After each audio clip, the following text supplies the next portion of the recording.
L'Atlantide est une ancienne civilisation qui a existé il y a environ 11 000 ans.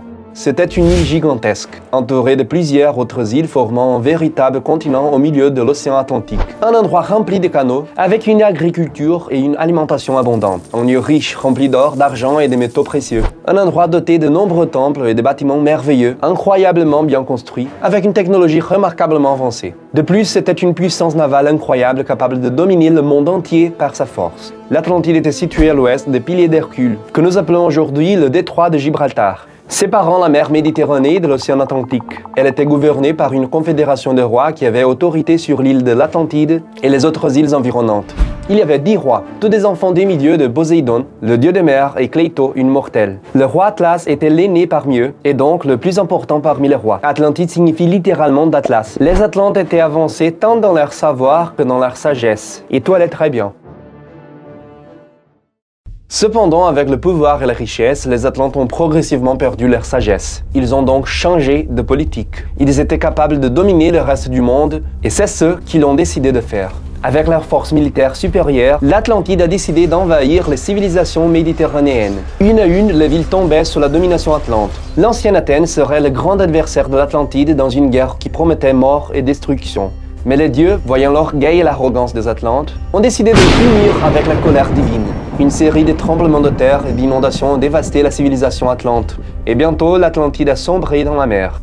Athènes et les mondes grecs ont été sauvés de la grande invasion atlante, et les Atlantes ont tout perdu. Ou du moins, c'est ce que nous dit Platon, l'un des plus grands philosophes occidentaux.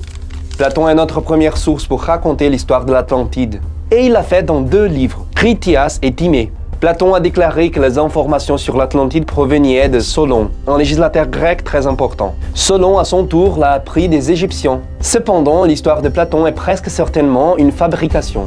Il parle d'une Athènes 9000 ans avant son époque, alors que la ville n'existait même pas, encore moins un continent au milieu de l'océan Atlantique. Mentait-il? Pas du tout. L'histoire servait d'allégorie pour parler des dangers de la corruption d'une société. Ses disciples, dont Aristote, ont bien compris cela. Mais depuis, diverses personnes ont soutenu que l'Atlantide existait vraiment. Certains ont soutenu que la civilisation perdue avancée était précisément l'Atlantide dont parlait Platon. Cependant, la plupart ne croyaient pas que l'Atlantide était exactement comme Platon la décrivait, ni qu'elle était située où il le prétendait. Et c'est là que les choses deviennent vraiment intéressantes. Beaucoup pensaient que Platon n'avait pas entièrement inventé l'histoire de l'Atlantide. Son récit était en effet une métaphore, mais basée sur une autre civilisation avancée qui avait vraiment existé. Pendant longtemps, l'histoire de l'Atlantide a été en grande partie oubliée.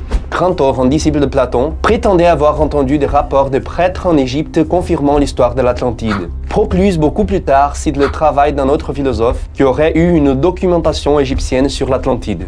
Mais ce travail n'a jamais été trouvé par nous, du moins pas encore. Pendant le Moyen-Âge, il y avait peu d'intérêt pour cette histoire. Le conte de l'Atlantide a été oublié avec de nombreux autres mythes sur des villes et des civilisations fabuleuses. Mais lorsque les explorations européennes vers les Amériques ont commencé, les choses sont devenues plus intéressantes. Certains ont commencé à penser que les Amériques étaient la soi-disant Atlantide.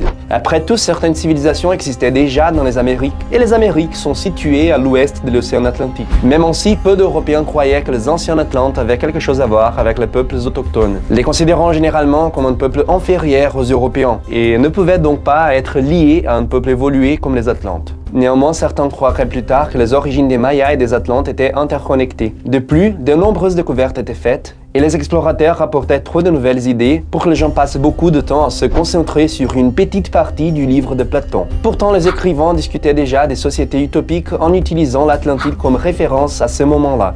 Tout a complètement changé en l'année 1882, et tout cela à cause de cet homme. Son nom est Ignatius Donnelly, et il a publié le livre Atlantide, le monde antédiluvien.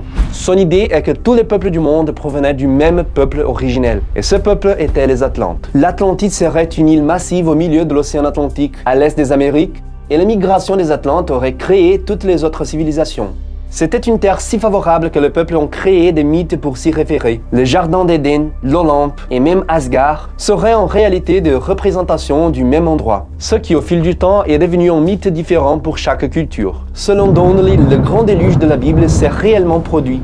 Et c'était le déluge qui a inondé l'île de l'Atlantide ainsi que tous ses habitants. Beaucoup de personnes parmi les grands publics et les penseurs, surtout ceux en marge de la communauté scientifique et académique de l'époque, comme les occultistes, soutenaient fortement les idées de Donnelly.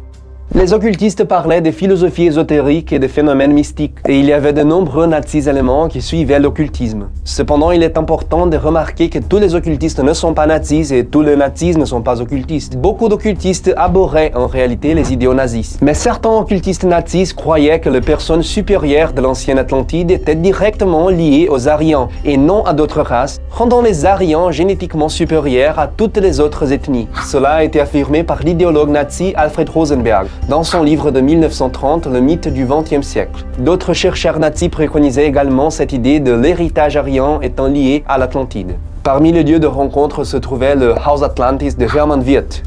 Himmler, l'un des principaux dirigeants nazis, était également un fervent partisan de cette idée. Himmler a collaboré avec Wirth pour créer une équipe d'archéologues, de scientifiques et d'historiens visant à trouver des preuves de l'Atlantide et de sa relation aux Aryans.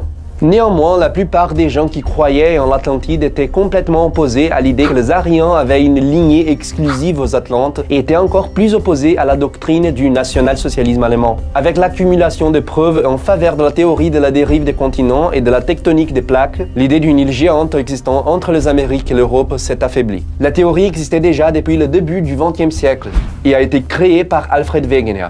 Mais ce n'est que dans les années 1960 et 1970 que beaucoup de preuves ont été trouvées. Fondamentalement, il a été démontré qu'il était géologiquement impossible pour une île géante de disparaître du jour au lendemain, de la manière que Platon avait affirmé. Et si l'Atlantide avait progressivement sombré dans la mer, ses habitants auraient certainement fui l'île pour rétablir leur civilisation ailleurs. En conséquence, de nombreuses personnes qui croyaient en une telle Atlantide ont cessé de croire. Pourtant, beaucoup de gens continuent de croire en l'Atlantide. Peut-être pas au même endroit, à la même époque ou sous le même nom, mais une civilisation bien plus avancée qui aurait existé il y a des milliers d'années, ou du moins une ville perdue d'un peuple encore inconnu. Cette idée a été renforcée par les découvertes de civilisations anciennes qui n'étaient pas prouvées jusqu'au XIXe siècle.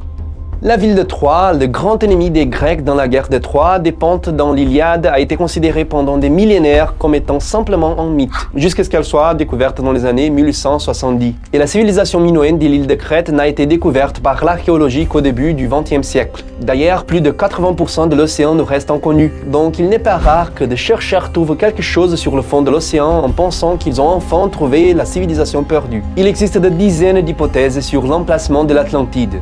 Et celles que nous allons aborder maintenant ne sont que 6 des croyances principales sur l'endroit où se trouvait réellement l'Atlantide, si elle a jamais existé. Bien sûr, l'Atlantide n'existe pas aujourd'hui. Personne ne prétend qu'elle existe à l'heure actuelle. Mais depuis le livre d'Ignatius Donnelly, de nombreuses personnes ont proposé des emplacements très différents pour où les Atlantes auraient pu vivre. Comme nous l'avons mentionné précédemment, l'une des principales croyances est que l'Atlantide était située en plein milieu de l'océan Atlantique. Cette idée a été soutenue par Donnelly lui-même, par des occultistes et également par des nazis. Et elle ne contredit pas ce que Platon lui-même a dit. Pour l'américain Robert Sarmast, l'Atlantide existait, a été inondée par le déluge et était en fait située ici, dans le sud-est de Chypre. Il prétend que les sonars ont identifié des structures à 1500 mètres sous l'eau dans cette région qui semble être faite de mains d'hommes. Il soutient que la mer Méditerranée était autrefois sèche, ou avait du moins plusieurs zones sèches. Mais un grand déluge a élevé le niveau de l'eau à ce qu'il est aujourd'hui, inondant ainsi l'Atlantide. Une troisième hypothèse est que les Atlantes étaient en réalité des Italiens. Et cela est plus littéral que vous pourriez le penser. Atlas pourrait en fait être une dérivation de Italos en langue égyptienne moyenne. Louis Josai soutient que l'Atlantide était en fait située sous la Corse et la Sardaigne, qui ne sont que les plateaux de l'île de l'Atlantide, aujourd'hui en grande partie submergés. Une autre suggestion de Donnelly lui-même était l'archipel des Açores. Et les îles qui composent cet archipel ne sont rien de plus ni de moins que les montagnes de ce qui était autrefois l'Atlantide, maintenant au fond de la mer. L'Antarctique a également été choisi comme un lieu possible pour les anciens Atlantes. Et comment auraient-ils vécu dans une région aussi froide? Eh bien, beaucoup de ceux qui soutiennent cette idée comme étant le véritable emplacement de l'Atlantide croient que l'Antarctique n'était pas aussi froid qu'il l'est aujourd'hui, ce qui le rend beaucoup plus habitable et exploitable. Des documents comme la carte de 1513 de Périret, un amiral ottoman, sont utilisés comme preuve détaillée imaginant à quoi pourrait ressembler une Antarctique explorée. L'italien Flavio Barbiero est l'un des partisans de cette idée. Les îles Canaries étaient un autre lieu suggéré par certains, et l'idée est similaire à celle concernant les Açores. Boris de Saint-Vincent et Lewis Spence étaient des partisans de cette idée, et c'est une idée qui n'a pas autant de soutien aujourd'hui qu'elle en avait autrefois. Il existe divers autres lieux possibles pour la civilisation perdue de l'Atlantide. Certaines de ces hypothèses ont plus de preuves en leur faveur, d'autres moins. Mais le fait est que l'absence de documents et la difficulté à explorer les mers et les océans rendent toute forme de supposition largement spéculative. Cependant, ce qui est certain, c'est que la quête de l'Atlantide elle-même a mobilisé divers écrivains, explorateurs et chercheurs jusqu'à ce jour. Et si vous avez apprécié cette vidéo et souhaitez que nous produisions davantage de contenu comme celui-ci, donnez-nous un pouce en l'air et abonnez-vous à la chaîne. C'est la meilleure façon de soutenir notre travail. Mon nom est Alex Beckman, à la prochaine.